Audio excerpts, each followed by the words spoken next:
everyone. For today's episode, I have with me a person that I know who's very well read.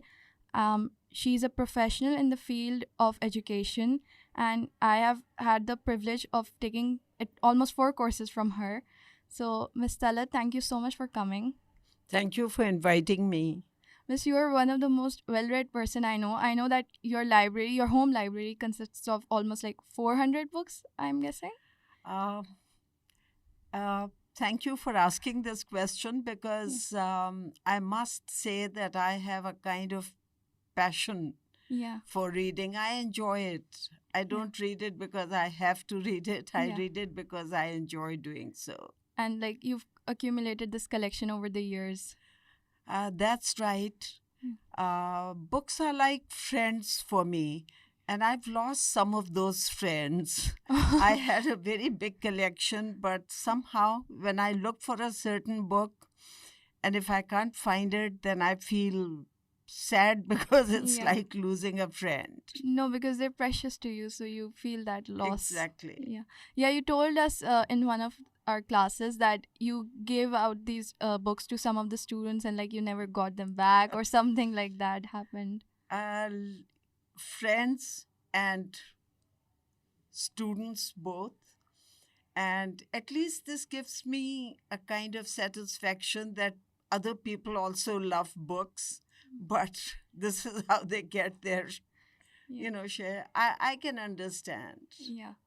No, but still, like that doesn't make it right though. But I mean, yeah, at least you can be at content. You can be content with the fact that somebody out there is reading and enjoying those books of Yes. yours. So, Miss, tell me, how did you like start reading and how do you get into it? Like, was it something a hobby, uh, from like your childhood?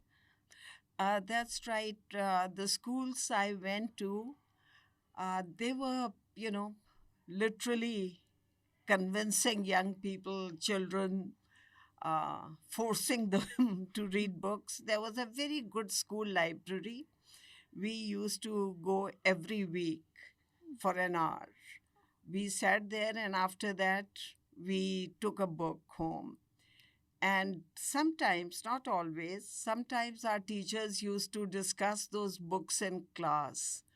They used to ask us, which book did you take last week? What did you get from it? So gradually, first children, maybe some children resent it, but I loved it from the beginning. And I think that's how I developed love of books. That is exactly what happened with me as well. Like Yes. we used to have a particular period for that would be library period, and we would Mm. go to the library like our whole class, and we were allowed to read there, and then if we wanted to take that book or any other book back with Mm. us home, then we were allowed to, and it was like for a week we could borrow those books. Yes, Yeah. for a week. Yeah, and that is also how I got into reading and how and I Yes. remember I used to like finish all those books that I used to borrow like within a day or two. Yes, Yeah. you have a good reading speed. Yeah, and then I used to be bored. Like, what else am I supposed to do now? I'm done with this. I need more books. So, Miss, like, of course, I know that you teach and you are doing research papers. Like, you're working on a lot of papers. You consult with other teachers as well, other professors. So, how do you make time amongst all of that and doing all of that for reading? Not just for work wise or like for education Mm. purposes, for pleasure as well. I think, you don't get time to read. You have to take out time to read. And these days, I must admit, most of my readings are related to my research projects. But these days, I'm not reading much of literature. I'm not reading things which are not directly related to my research work. But yes, I started off with literature, I started off with general knowledge books. But now, these days, especially for the last 6 months, I'm more into my research project. What do they entail? Like, what are you reading for those? Well, these days, I'm reading a book on CPEC. I Mhm. got it from the internet, I downloaded it. Yeah, my favorite way to read books. Yeah, but the books I'm reading, the non related research books that I'm reading, One is called Why Nations Fail. It's very interesting. It's very informative. The writers are Darren Asimoglu. I Mhm. don't know whether I'm Yeah. pronouncing it correctly, and Okay. James Robinson. Okay. This book was really an eye opener. It tells us how some nations become developed and their pace of development is faster, Yeah. whereas other nations Take their time. do, yes, and they don't gain prosperity, they don't gain development. Mm. It doesn't come very easily to them. So this book taught me that. And then I'm currently reading another book also, which is also interesting. This is called Why the West Rules for Now. Oh. And this is Ian Morris. Actually, he's put up a Morris theorem. Oh, really? Yes, That's but interesting. Oh. I wasn't convinced by Morris theorem. Yeah. But it teaches us to look at things in a different way. What he's trying to say is that there are three factors. Uh, the three factors are geography, sociology, and geography, sociology, and biology. Oh. Uh, all three work together, and that's how nations become developed, Mm. militarily powerful, prosperous, and then they dominate the world. Biologically, it was said that some people misuse this idea. They used to say that white race is more intelligent. You know, very racist type of Yeah. explanations. But if you look at history, you'll find that white racers have had their ups, they've also had their downs. There was a time when Muslim civilization was a dominant Yeah. civilization. There were so many scholars. Yeah.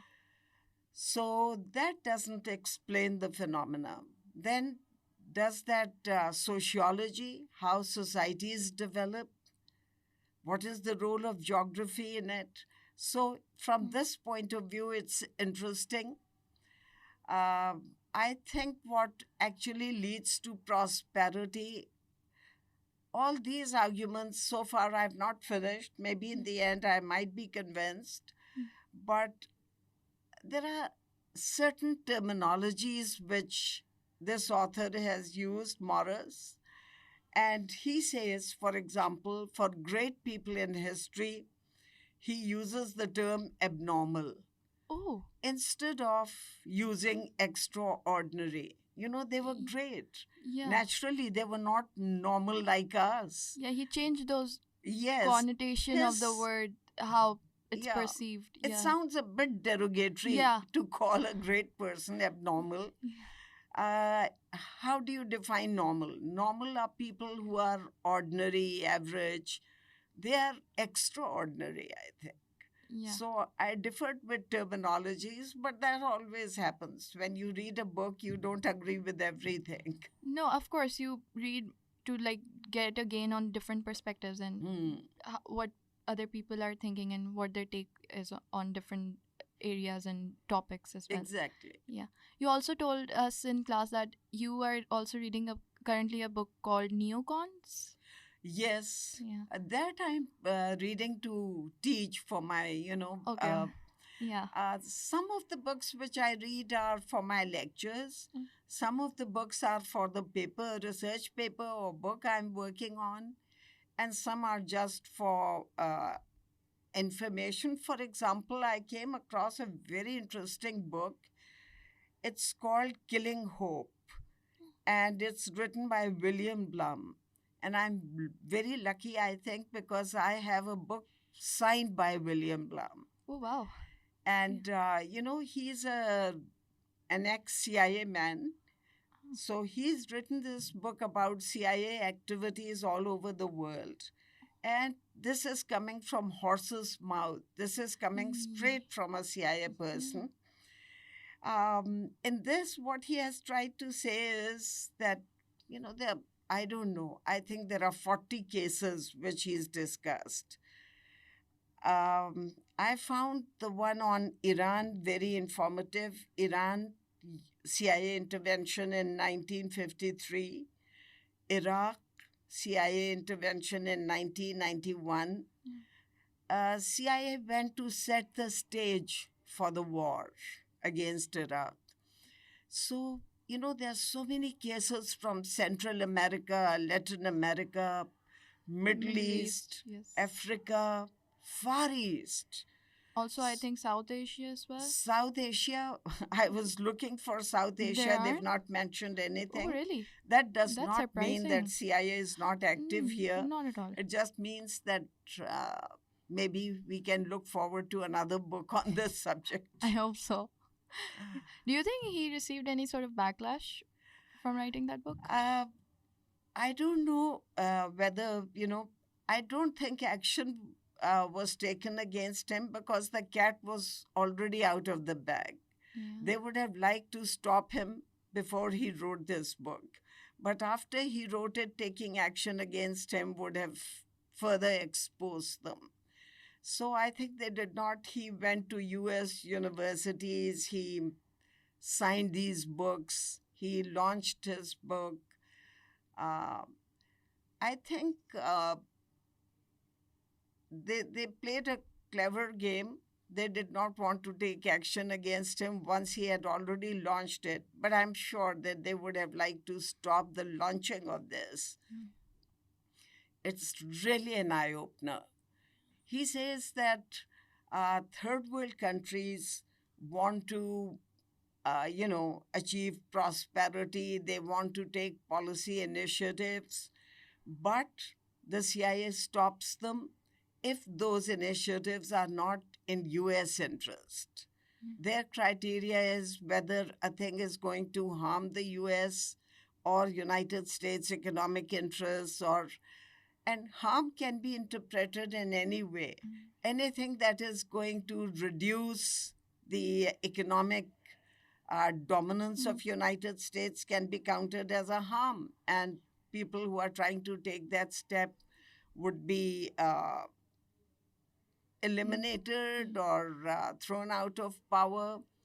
For example, it's come out, it's in the media now, that Gaddafi, when he was president of Libya, he wanted to start a new currency, Yeah. an all African currency. Yeah. And he said that African countries should not use dollar in their Yeah, I trade. read that. Yeah. So he lost power. And I have not read a book saying that CIA was active there, but after reading this book, I'm tuned to believe this. Yeah. Saddam Hussein wanted to replace the currency in the Middle East, have one currency for Middle East, and he wanted it to be gold-based, not dollar-based. Yeah. He's gone out of power. So he says that whenever there is some hope, And something that doesn't really align with US policies. yes, then it doesn't work out in most cases. In some cases, it might still work out. Yeah. So, Miss, like you said that sometimes you read for lectures, for preparing them, and for research, and sometimes just for your own information and pleasure. Do you think there's a difference in you reading books, like when you're reading them for lectures and when you're reading them for research, compared with when you're reading for your own enjoyment? Actually, now I enjoy all my readings, even the ones I do for my lectures, even the ones I'm doing for my research. I'm enjoying all of it. I think that they're right when they say that books are your best friend. They are. You don't feel, even if you are alone in the house, you don't feel alone. You feel that, you're very much in the middle of company. Yeah. So, was non-fiction always something that you gravitated towards, or did you start with reading fiction as well, or do you still do? Now I don't get too much time to read fiction or literature, but when I was in school, Jane Eyre and almost all the classics. I read Charles Mm. Dickens with Yes. a lot of care, and we used to enjoy it. Actually, in our school, they had a very good system. People who topped, there were four sections, three, four sections. And if a person topped in all the three, four sections, they used to give them a gift. And the gifts were always in the form of books. So once I topped in those three sections in English, once in Urdu, and every time I got a very good book. I got Tale of Two Cities. I got another book in Urdu. It was called Kuch Afsane. And it was not actually Afsane, it was about important places in Pakistan. And they traced their history also. How did the city come into being? The historical stages the city passed through. I enjoyed reading it. That's actually such a nice way to encourage reading by giving kids presents and encouraging Exactly. them to perform as well and to make Mhm. them read as well at the same time. I think I had a kind of interest in languages. I also topped in Arabic language, Mm. but I studied Arabic for 3 years. But this used to stress grammar Mm. and those kind of things. Uh, I wish I can do another course where spoken Arabic is the main I've focus. studied Arabic as well, I think from 6th grade to like 8th grade. Yeah, I did. It was the same with me, Yeah. 6 to 8. Yeah, I don't Yes. remember any of it though. I don't know what I Because with studied. grammar and all that, Yeah. unless you continue with it, but Mhm. spoken Arabic is different. I Yeah. used to get so many students when I was teaching in KU. We had so many students from Arab countries, and they used to say, "Come on, you told us you studied Arabic, speak in Arabic with us." And then I had to admit that I can't speak. So, Miss, is there like a particular genre or a type of synopsis that you're more inclined towards reading, or when you like look for when you're picking a new book and or starting a new book? And now it revolves around world politics, international relations, and I'm also very fond of Noam Chomsky's works. Yeah, I just picked up one of his books. Yeah, Yes, that yeah. was really, very interesting to see a young person Yeah. interested in Chomsky's works. I also have a set of his books. And so, although that's not related to my teaching, that's not related to research, Mm. which I'm doing these days, but I can't resist Mm. Chomsky. Yeah. Any particular of his works that you really enjoyed? Actually, there's so many of them, I don't know which one to pick out as my favorite. Yeah. They're all my favorites. Mm. Yeah. And I would like to tell you two more books which are my favorite. Yeah, I wanted to ask you Uh, that. Yeah. One is written by Leila Khalid, Mhm. and the title is My People Shall Live. In this book, she's tried to explain how she became a freedom fighter. Oh, that's interesting. Yeah. Yes, and because Arab society is generally, a bit traditional. Yes. And when this lady wanted to join the movement, her mother said, "Look, there are so many Palestinian boys. They'll join the movement. You can sit at home." Mm. And she said that why should we put all the burden on boys? Why can't girls? We are also Palestinians. It's our Yeah. responsibility too to liberate Palestine. And that was the first book I got. This was presented by an Arab friend. Uh, then, when I went on an excursion, I go and search bookstalls. So when I saw this lady's book, Ghada Karmi, I've met her also. She's a medical doctor. She's Palestinian. Now she's a British citizen, but she went back to Palestine to look for her, the lady who used to look after her in her childhood. Yeah, that's another book that you told me about, In Yes, Search of Fatma. In Search of Fatma, Mm. yes. And that book also tells us a lot about, what is happening in occupied Palestine, also called Israel. Mhm. So I enjoyed these two books very much. Yeah, they were very, like, very sentimental and a private, no kind of a story, very Hmm. close to the author's heart. And because my area of specialization is also Middle East, Mm. so I Yeah. invited Ghada Karmi to address my students. Actually, when I talked about it, everyone in the university wanted to attend that. We didn't have enough space in my class. So Mhm. we had it in the auditorium of Karachi University, which can take 500 people. But there were more than 500 people. Some were sitting on the Yeah, yeah, stairs, yeah. some were standing at the, and I think she really enjoyed attending them. Yeah, I mean, of course, you can see how many people were appreciative of her coming and talking to them. Yes. And the Mm. person who put me in touch with her was Zubaida Mustafa. She was an ex student of IR department in Karachi University. Then she worked for Dawn for a very long time. She's retired now, but she's a very active person.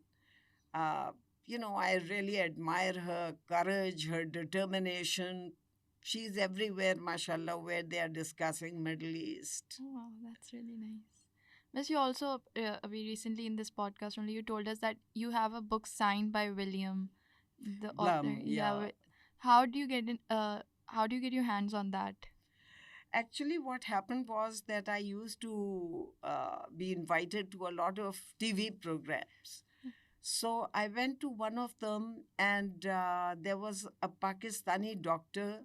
I've uh, His name was, I think, Zulfiqar Ahmed, or I don't remember the full name, but he saw one of my programs, and he learned that I'm from Karachi University. So 3 4 days after that, I received a parcel and a letter in it. I've kept the letter also. It said you talked about some things, and I want to tell you more cases of that kind. He got that book signed by William Blum, and it was very, I think, heroic of him to pass that book on to me. Yeah. He said, read this. This is what can happen in Pakistan also. So when I read that, and I'm very grateful to him for providing that book. And that's It's so full of special. knowledge. That's so special of Yes, someone to actually give someone something that means so much to them and they can relate to. exactly. He's a Yeah. Pakistani doctor Mm. working in United States. He's equally interested in politics and history. So, Miss, like, right now, not a lot of people, especially young, like my age or maybe young teenagers, us millennials, as we say, we're not really, we're like moving forth from more reading books and like we're more into watching shows and everything and more with social media. So, what advice would you give us, or like something that would make us go back to reading and would make us interested in that? I, Yes, sure. We can cut it and then we can do it again now. बीच में से this is from Radio Pakistan for my interview, I think, on Kashmir. Oh, okay. I've Yeah. given many, so Yeah. um, I think that I value this thing.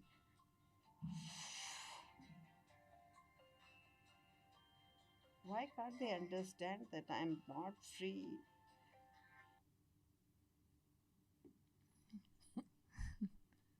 We'll wait for a few minutes. I Yeah. hope they don't call back again. Yeah. Ha, it's just like two more questions, maybe. Just that's it. Uh, I value one thing that people want to learn, young people want to learn, but they mostly go to sources like Wikipedia, other sources. When I see their research papers, they quote all these. The only problem with these sources is that they are not there, the authenticity is missing. The material may be good or bad, but the thing is that there is no quality control. So even good matter, good substance does not get the same amount of importance. Whereas when you write a book, it goes through at least two Mm. experts. They check that, and if they think that it's worth it, then they advise the publishers to publish it. Those books which are published without this procedure are not counted as good sources of information. Quality control, chances are that there's going to be more quality control when a book is published, though not always. I told you that there are people, publishers, who just publish the book if you give them some money. Mm. But those books will not be valued much. Mm. If a book goes through this scrutiny, then that book will be valuable. Mm. And there is no system of scrutiny, of scrutinizing things on social media, these sources. So I would recommend that books should be given more importance. Although this is a technological, revolution, Yeah. and the sources which are available, read them when you want. But I think students should give more importance to books, Yeah. especially high quality books. There are certain publishers who are known. I will not do any, advertising for anyone, Yeah. but there are publishers who enjoy good reputation. One more thing, which I have read many books which were very, very ordinary. I've read books which were prejudiced, Mm. which were not written with an open mind. So when you read that kind of thing, you do realize, and you can leave it in the middle if you don't like it. But uh, I think reading habit is good. If you form that habit, it'll be with you throughout your life. That's very true. Yeah. So, Miss, any book suggestion that you have for me and for the audience? In fact, I would say that you should read My People Shall Live. It's out of print now. You can borrow my book. Okay. You should read In Search of Fatma. You should read these books which I talked about earlier on. Mm. And then I don't know your own interests. Mm. Some of you might be interested in psychology, some Mm. of you might be interested in history. Mm. So, and I think Noam Chomsky. Yeah. Uh, there's a very interesting thing. Americans used to send a lot of scholars here, and they never sent Noam Chomsky. Surprisingly, they sent scholars who spoke their language, who gave a very favorable picture about the US, but because Chomsky is very critical, Mm. so they never sent Chomsky. But I don't know who did this favor to our country, our uh, students. They invited Chomsky, and Chomsky delivered many lectures at various, fora. And I heard one of them. I was lucky to get information, and I went there. But there used to be, a crowd standing there, and it was very difficult to gain entrance. But read Chomsky when you get him. Yeah, definitely, for sure. And with that, we'll wrap this up. Thank you so much, Miss, for giving us your time. It was an honor having you. Thank you very much for inviting me, Of Maha. I course. really enjoyed Of being course. with you all. The Yeah. questions were superb. Thank you. Thank you They so much. reminded me of many things which I have forgotten over the Mm. years, but they all came back to me. Thank you. Of course, Miss. You're welcome. I hope you all had fun listening to this, and I'll see you next time. Bye.